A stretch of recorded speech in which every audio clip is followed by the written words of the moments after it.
ঘুরে দাঁড়ানোর গল্প। ইচ্ছে থাকাটাই আসল বিষয়। বন্ধুরা, জীবনের অনেক কঠিন সময় আসে যখন মনে হয় আর পারা যাবে না, কিন্তু আসল কথা হলো চেষ্টা করাটা হলো বড় বিষয়। ইচ্ছা থাকাটাই আসল। আজ আমি আপনাদের সাথে এমন একটি গল্প শেয়ার করব যা আপনাদের সবার জীবনে অনুপ্রেরণা দিতে পারে। রাজু ছিল এক সাধারণ ছেলে।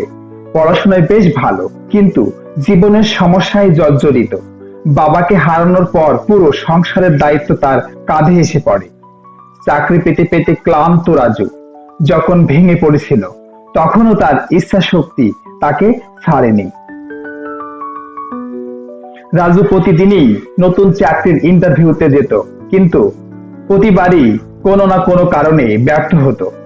রাতের পর রাত ঘুম আসতো না, ভাবতো কিভাবে এই পরিস্থিতি থেকে মুক্তি পাবো।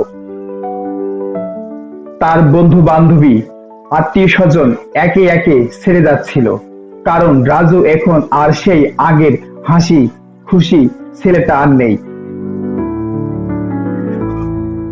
একদিন রাজু পার্কের এক কোণে বসে ভাবছিল, হয়তো এভাবেই তার জীবন শেষ হয়ে যাবে। কিন্তু ঠিক তখনই সে নিজের মনের ভিতরে একটা কথা শোনালো, তুমি হাল ছেড়ে দিলে কেউ তোমাকে সাহস দেবে না। নিজেকে গড়ে তুলতে হলে নিজের শক্তি নিজেকেই খুঁজে বের করতে হবে। এই চিন্তাটা রাজুর মনে ঘুরে দাঁড়ানোর নতুন আশা জাগালো। যেমন কাজ, যেমন চিন্তা ভাবনা, ঠিক তেমনই তার কাজ। রাজু আবার শুরু করলো, এবার আরো কঠিন পরিশ্রমে। সে নতুন স্কিল ডেভেলপমেন্ট করতে শুরু করলো, অনলাইন কোর্স করলো এবং নতুন নতুন জব অ্যাপ্লাই করতে লাগলো। তার সেই ইচ্ছা শক্তি ছিল তার সবচেয়ে বড় সম্পদ। ধীরে ধীরে রাজু তার সমস্যাগুলো কাটিয়ে উঠতে শুরু করলো। শেষমেশ রাজু একটা বড় কোম্পানিতে চাকরি পেল। তার পরিশ্রম, ইচ্ছা শক্তি এবং কখনো কখনো হার না মানার মানসিকতা তাকে সফলতার পথে এগিয়ে নিয়ে গেল। আজ সেই শুধু নিজের জন্যই নয়, তার পরিবারের জন্য গর্বের কারণ।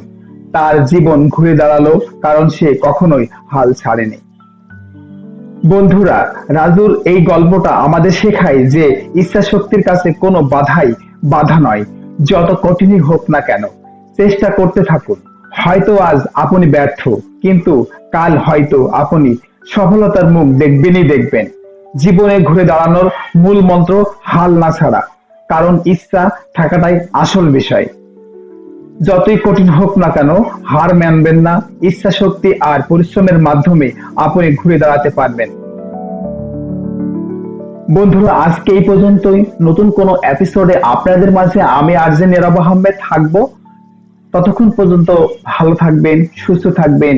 Take care in your health. Good bye, আল্লাহ হাফেজ।